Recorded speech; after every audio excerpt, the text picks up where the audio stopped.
I was sitting in my home office in suburban Phoenix, reviewing the quarterly reports for the literacy nonprofit I'd been running for 15 years, when I heard the distinct chime of an Apple Watch notification echo from the bathroom down the hall. My husband Richard had left his watch on the nightstand when he went to take his evening shower. At 63, I'd learned that small details often tell bigger stories than grand gestures ever could. The watch buzzed again. And again. Someone was persistent. I shouldn't have looked. In 41 years of marriage, I'd never been the type to snoop. But something about the urgency of those notifications made my stomach tighten. I walked to our bedroom, and there it was, his watch face illuminated with a message preview that would change everything. Tomorrow can't come soon enough. I already told my sister I'm staying at her place this weekend so no one will look for me. The sender was listed as Jordan Contractor. Jordan, the contractor Richard had hired 6 months ago to renovate the investment property he'd bought in Scottsdale. The one he'd been spending 3 evenings a week overseeing because, as he explained, you couldn't trust contractors to work unsupervised. The one he'd be visiting tomorrow for what he'd told me was a final inspection before listing the property. I stood there for a long moment, listening to the shower run, feeling something strange wash over me. Not the hot flash of betrayal I might have expected, not tears. Instead, I felt my mind shift into the same methodical mode I used when analyzing budget discrepancies at work. Numbers never lied. Neither did text messages. I picked up his watch and scrolled up through the conversation. My hands were steady. That steadiness surprised me. Can't stop thinking about last Tuesday night. You're different from her. You actually see me. I know this is complicated, but when I'm with you, nothing else matters. Tuesday night. The night he'd come home at 11:30 and told me the inspection had taken longer than expected. He'd kissed my forehead and said he was exhausted. I'd heated up dinner for him. We'd watched the news together. He'd held my hand on the couch, the same way he'd held it for 4 decades. The shower shut off. I had maybe 3 minutes. I opened the Photos app on his watch. There were pictures I'd never seen before. Jordan standing in front of a half-finished kitchen, paint splattered and smiling. Jordan sitting in what looked like a restaurant booth, candlelight reflecting in her eyes. Jordan wearing Richard's reading glasses, laughing at something off camera. She looked to be in her early 40s. Pretty in that effortless way some women have. The kind of pretty that doesn't require a second glance but deserves one anyway. And then I found it. A photo of them together, his arm around her shoulders, both of them smiling like they were the only 2 people in the world. The timestamp said it was taken last week. Last Tuesday. I heard him moving around in the bathroom, the sound of the medicine cabinet opening and closing. I had perhaps 90 seconds. I did something then that surprised even me. Instead of confronting him, instead of throwing the watch across the room or demanding answers through the bathroom door, I opened his messages and began to type. Tomorrow sounds perfect. Change of plans, though. Why don't you come to my house instead? My wife is flying to California in the morning to visit our daughter. We'll have the whole place to ourselves. Much more comfortable than the property. 2,847 Desert Willow Drive. Come at 2 p.m. I watched the message send. 3 dots appeared immediately. She was typing. Your house? Are you sure that's safe? I typed back quickly. Safest place. Wife won't be back until Sunday. Trust me. Okay, if you're sure. I'll bring wine. Perfect. See you tomorrow. I deleted the entire conversation from his watch, set it back exactly where it had been, and walked back to my office. My heart was pounding now, but my hands were still steady. I sat down at my desk and opened a new browser window.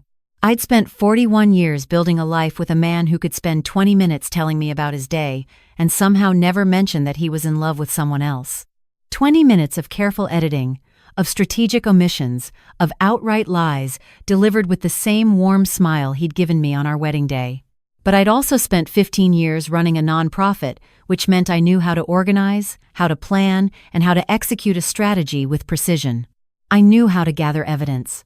I knew how to document everything, and I knew how to build a case so airtight that no amount of charm or explanation could dismantle it.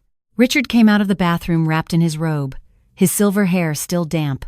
He kissed the top of my head as he passed my office door. Working late again? He asked. Just finishing up some paperwork, I said, not looking away from my computer screen. How was your day? Long, tiring. You know how it is. He yawned. I've got that final inspection tomorrow at the Scottsdale property. Might take most of the afternoon. Of course, I said. I hope it goes well. He smiled at me. That same smile. After 41 years, I knew every expression in his repertoire, could read the subtle shifts in his mood, like changes in the weather. And yet I'd somehow missed the fact that he'd been playing a role. Or maybe I'd seen it and chosen not to look too closely. That was a question I'd have to examine later, when I had the luxury of time. That night, I lay beside him in the bed we'd shared for 4 decades and listened to him breathe. He fell asleep quickly, the way he always did. Clear conscience, I used to think. Now I wondered if it was just practice. If you could teach yourself to sleep soundly next to someone you were betraying, night after night, until it became as natural as breathing, I didn't sleep. Instead, I planned. The next morning, I made him breakfast like I had 10,000 mornings before. Scrambled eggs, whole wheat toast, coffee with just enough cream to turn it the color of sand. He ate while reading something on his phone, occasionally looking up to tell me about an article or share a thought. Normal. Everything was so perfectly normal. I should be back by 6, he said, kissing me goodbye at the door. Maybe we could go to that Italian place you like for dinner? That sounds lovely, I said. I watched him drive away in his silver Lexus, the same car he'd bought to celebrate his 65th birthday last year. I'd helped him pick it out. I'd sat in the passenger seat during the test drive and said, yes, this is the one. I wondered how many times Jordan had sat in that passenger seat. As soon as his car turned the corner, I went into motion. First, I called my daughter Emily in San Diego. She was the one I'd supposedly be visiting. Mom? Is everything okay? She sounded worried. I never called her on a Friday morning. I need you to do something for me, I said. If your father calls or texts you today asking where I am, tell him I landed safely and I'm at your house. Can you do that without asking questions? There was a pause. Emily had inherited my ability to read between lines. Mom, what's going on? I'll explain everything later, I promise. But right now, I need you to trust me. Okay, she said slowly. I trust you. But Mom, whatever this is, I'm here. I know, sweetheart. I love you. Next, I called Janet, my closest friend for 30 years. We'd raised our children together, survived menopause together, buried our parents together. If anyone would understand what I was about to do, it would be Janet. I need you to come over at 1:30 today, I said, and I need you to bring your camera, the good one you use for your real estate photos. What are we photographing? Janet asked. Evidence, I said. She arrived at precisely 1:30 with her professional camera, 2 additional lenses, and a thermos of coffee. She also brought her husband, Tom, who happened to be a family law attorney. Janet filled me in on the drive over, Tom said, setting his briefcase on my kitchen counter. I took the liberty of drafting some preliminary documentation. We won't need to file anything today, but it's good to have everything ready. I'd made copies of everything I'd found on Richard's phone and watched the night before, sent them all to my private email account that he didn't know existed. I'd also gone through our credit card statements that morning and highlighted every charge I couldn't account for. Hotel rooms, restaurants we'd never been to together, a jewelry purchase from Tiffany's in early September. My birthday was in September. He'd given me a scented candle and a card that said, "To my best friend." She's 43, I told them, showing them the photos. Her name is Jordan Riley. She runs a contracting business. He hired her in June to renovate an investment property in Scottsdale. Or at least, that was his story. Janet looked at the photos without speaking. Then she reached over and took my hand. Her palm was warm against mine. Tom reviewed the documents with the detached precision of someone who'd seen this scenario play out 100 times before. This is more than enough, he said quietly. The financial evidence alone would be compelling. But the messages, the photos, the systematic deception, you have everything you need. At 1:45, Janet positioned herself upstairs in our guest bedroom with a clear view of the driveway and front entrance. Tom stood in my office, out of sight but within earshot, and I sat in my living room, in the same chair where I'd read books to my children when they were small, where I'd held Richard's hand while we watched our grandchildren open Christmas presents, where I'd built a life that felt solid and true. At exactly 2 o'clock, a red Honda Civic pulled into our driveway. I watched through the window as Jordan Riley stepped out, carrying a bottle of wine and a small overnight bag. She'd dressed up, a soft blue dress that brought out her eyes. Hair freshly styled. She looked nervous but excited, the way someone looks when they're walking towards something they know is wrong but have convinced themselves is right. I let her ring the doorbell twice before I opened it. The expression on her face when she saw me was something I'll remember for the rest of my life. Confusion first, then recognition, then absolute horror as understanding crashed over her like a wave. "Oh God," she whispered. "Oh God, you're here." "I am," I said calmly. "I live here." "Did Richard not mention that?" She took a step backward, nearly dropping the wine. "I should go. I'm sorry. I didn't know. He said you were in California." "He says a lot of things," I replied. "Why don't you come in, since you brought wine?" "No, I really should. I insist." I opened the door wider. "We have a lot to discuss, you and I." Something in my voice must have told her that running wasn't an option, or maybe she was simply too shocked to think clearly. Either way, she stepped inside. I heard the click of Janet's camera shutter from upstairs. Documentation. Evidence. The building blocks of truth. Jordan stood in my foyer, clutching her wine bottle like a shield. She was pretty up close, too. I could see what Richard saw in her. Youth, not in years, but in the way she held herself. The kind of openness that comes from not having been married for 4 decades, from not having nursed someone through cancer scares and career disappointments and the slow erosion of dreams. She still believed in grand passion. I'd once believed in it, too. "Sit down," I said, gesturing to the living room. She sat on the edge of my couch, the couch Richard and I had picked out together at a furniture store in Tempe 12 years ago. We'd spent an hour testing different cushions, debating fabric colors. He'd wanted leather. I'd wanted something softer. We'd compromised on this linen blend. Compromise, that's what marriage was supposed to be. I sat across from her in my reading chair. Tom emerged from my office and stood in the doorway, his presence enough to make Jordan's face go even paler. "This is Tom Henderson," I said. "He's a family law attorney. He's here as a witness." "A witness?" Her voice was barely audible. "To what?" "To this conversation. To your presence in my home. To the evidence of an affair between you and my husband." I kept my voice level, professional. "Let me tell you what's going to happen next. I'm going to ask you some questions. You're going to answer them honestly. And then you're going to leave and never contact Richard again. Do you understand?" She nodded, tears starting to stream down her face. "I'm so sorry. I didn't mean for this to happen. It developed over time." "How long?" I asked. 4 months, maybe 5. She wiped at her eyes, smearing her mascara. "I know that doesn't make it better. I know I'm the other woman. I know this is awful. But he told me your marriage was basically over. He said you were more like roommates than spouses." He said what he needed to say to get what he wanted," I interrupted. "Let me guess the rest. He told you I didn't understand him, that we'd grown apart, that he'd leave me eventually but the timing wasn't right because of finances or family or some other convenient obstacle." She stared at me. "How did you know?" "Because those are the same lines men have been using since the beginning of time. They work because women like you want to believe them. You want to believe you're special, that you're different, that your love story is somehow exempt from the basic rules of human decency. It's not like that," she protested weakly. "We have a real connection." "I'm sure you do," I said. "But let me tell you what else is real. Real is 41 years of marriage. Real is putting someone through graduate school while working 2 jobs. Real is sitting in hospital waiting rooms and holding hands while doctors deliver bad news.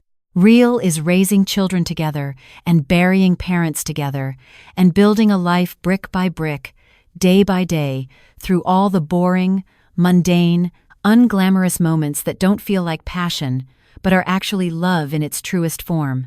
I stood up and walked to my bookshelf, pulling down our wedding album. I opened it to a photo of Richard and me on our wedding day. I was 22. He was 24. We looked impossibly young, impossibly hopeful. "This is real," I said, showing her the photo.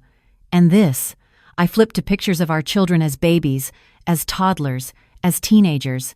"And this, More pages, vacations, holidays, ordinary Tuesdays. A life documented in thousands of small moments. Jordan was crying openly now.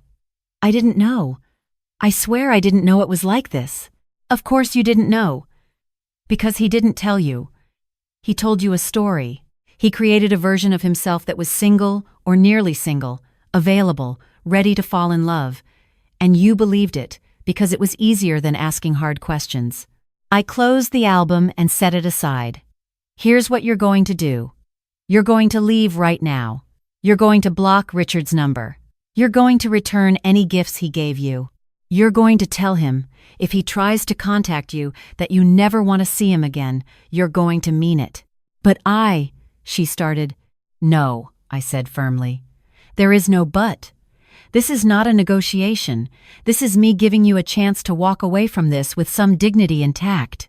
Because the alternative is that I make your life very difficult. I know where your business is registered. I know your professional reputation matters in a town this size. I know you probably don't want your clients to know that you sleep with married men who hire you. Tom stepped forward slightly, a subtle reminder of the legal weight behind my words. Jordan stood up, still holding her wine bottle. Can I ask you something? What? Are you going to tell him? That you know? I smiled. It wasn't a kind smile. Oh, he'll be home in about 4 hours expecting to find you here. I think it will be much more enlightening for him to find me instead. Don't you? She left quickly after that. I watched her drive away, watched the red Honda disappear down our street. Janet came downstairs with her camera. Got everything, she said. Her arrival, her face when she saw you, the overnight bag, all time-stamped. Good, I said. Thank you for being here. Are you okay? Janet asked gently. Was I okay? I didn't know yet. I felt strangely calm, strangely clear, as if discovering that your husband of 41 years had been systematically lying to you could somehow burn away everything extraneous and leave only the essential truth. I deserved better than this. I will be, I told her. Tom left me with a folder full of documents, preliminary divorce papers already filled out, financial disclosures, a list of what I was entitled to under Arizona community property law. It was all very thorough, very professional. The end of a marriage reduced to paperwork and legal precedent. Richard came home at 6:15, 15 minutes later than he'd promised. He walked in whistling, carrying takeout from the Italian restaurant he'd suggested that morning. His face, when he saw me sitting in the living room, documents spread on the coffee table in front of me, was almost worth the pain of everything else. You're here, he said stupidly. I thought you were in California. I texted you from your watch last night, I said evenly, inviting Jordan to come here this afternoon. She arrived at 2 o'clock. I was waiting for her. The color drained from his face. The takeout bag slipped from his hand, containers of pasta hitting the floor with dull thuds. I can explain. I'm sure you can. I'm sure you have a whole story prepared about how it just happened, how you didn't mean to hurt me, how you still love me but you fell in love with her too. I'm sure it's very convincing. You've had a lot of practice lying to me. He sat down heavily on the couch. How long have you known? Since last night, when I saw the messages on your watch, when I saw the photos, when I spent an hour scrolling through months of evidence that you've been living a double life. I'm sorry, he whispered. I'm so sorry. I'm sure you are. Sorry you got caught. Sorry you have to face consequences.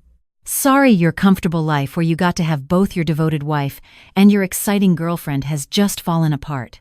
I picked up the divorce papers and held them up. These are preliminary filings. Tom Henderson drew them up. You're going to want to get your own attorney, obviously. We can do this amicably or we can do this adversarially. Your choice. Wait, he said, standing up. Wait, can't we talk about this? Can't we try counseling? 41 years. That has to mean something. It meant something to me, I said. Every single day of those 41 years meant something to me, but clearly it meant something different to you. I made a mistake, a terrible mistake, but I love you. I've always loved you. You don't betray people you love, I said. Not like this. Not methodically, not repeatedly, not while looking them in the eye and lying about where you've been and who you've been with. I stood up and faced him. After 41 years, I knew his face, as well as my own. Better, maybe. Every line, every expression. I'd memorized him in the way you memorize something precious. But looking at him now, I realized I'd been memorizing a fiction. The real Richard was someone I'd never fully known. "I want you to move out," I said. "Tonight, you can stay at a hotel or at your Scottsdale property or wherever you want, but you're not staying here." "This is my house too," he said weakly. "You're right. It is. Which is why my attorney has advised me to have you formally served and removed if necessary. But I'm giving you the option to leave voluntarily, to preserve whatever dignity either of us has left." He looked around the living room like he was seeing it for the first time. Or maybe for the last time. All the accumulated artifacts of our shared life, photos on the walls, books on the shelves, the piano in the corner that our daughter had learned to play, a lifetime of memories embedded in furniture and photographs, and the particular way light fell through the windows on late afternoon. "I never meant to hurt you," he said. "But you did. That's the thing about betrayal, Richard. Intent doesn't matter. Impact does. And the impact is that you've destroyed something that took us 41 years to build." He packed a bag that night while I sat in my office and pretended to work. I heard him moving through our bedroom, opening drawers, closing them, the sound of hangers sliding on the closet rod, his footsteps on the stairs, the front door opening and closing, the sound of his car starting in the driveway, and then silence. I sat in that silence for a long time. The house felt different already. Emptier, but somehow cleaner, like something toxic had been removed and now the air could circulate properly again. My phone buzzed. A text from Emily. "Dad just called me crying. Said you kicked him out. Mom, I'm so sorry. Do you want me to fly home?" I texted back, "No, sweetheart. Stay where you are. I'm okay. I'll call you tomorrow and explain everything." Another text, this time from Janet. "Tom and I are here if you need anything, anytime, day or night." I looked around my office at all the work I'd done over the years, all the programs I'd built, all the lives I'd touched through the literacy nonprofit. I'd always been good at building things, at taking an idea and turning it into something real and meaningful. I'd done it in my career. I thought I'd done it in my marriage, too. But maybe I'd been building alone for longer than I realized. 3 months later, I was sitting in the same office when the divorce was finalized. Community property meant I kept the house and half of everything else. Richard got his Scottsdale property and the relationship problems that came with Jordan, who apparently hadn't been thrilled to learn she was just the latest in a pattern of affairs he'd been having for years. Turned out I wasn't the only one he'd lied to. My daughter flew home for a week and helped me redecorate. We took down the wedding photos and replaced them with pictures of our family, 3 generations of women who'd learned the hard way that loving someone doesn't mean tolerating their betrayal. I kept running the nonprofit, kept meeting with donors and organizing programs and teaching people to read. The work had always been the most honest part of my life. It never lied to me. It never pretended to be something it wasn't. 6 months after Richard moved out, I went on a date with a man named William who volunteered at the community center. He was 70, widowed, kind in the way that people who've experienced real loss are kind. We had coffee. We talked about books and grandchildren and the particular challenges of starting over in your 60s. "My wife died 4 years ago," he told me. "Cancer. I took care of her until the end. It was the hardest thing I've ever done, but I'd do it again in a heartbeat." I thought about Richard, who'd taken care of me during my own cancer scare 15 years earlier, who'd held my hand before surgery and slept in the hospital room chair and told me everything would be okay. Had that been real? Or had it been just another performance, another part of the role he was playing? "I'm divorced," I told William. "Recently. After 41 years. That must have been difficult." It was. It is. But it was also necessary. We saw each other again after that. And again. Nothing serious. Nothing rushed. Just 2 people who'd learned that time is too precious to waste on anything less than genuine. On what would have been my 42nd wedding anniversary, I took myself out to dinner at the Italian restaurant Richard and I used to go to. I ordered my favorite pasta and a glass of good wine. I sat alone at a table for one and realized I wasn't sad anymore. I'd spent 41 years building a life with someone who wasn't fully present, who was always holding something back, always keeping secrets. And now I was building something new, just for myself. A life that was completely, honestly mine. The devoted wife, the exciting mistress, the perfect life.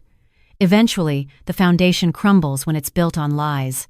But from those ruins, if you're patient and brave and willing to do the hard work of starting over, you can build something new, something stronger, something true. And that, I discovered, was worth more than all the comfortable lies I'd been living with for longer than I cared to admit.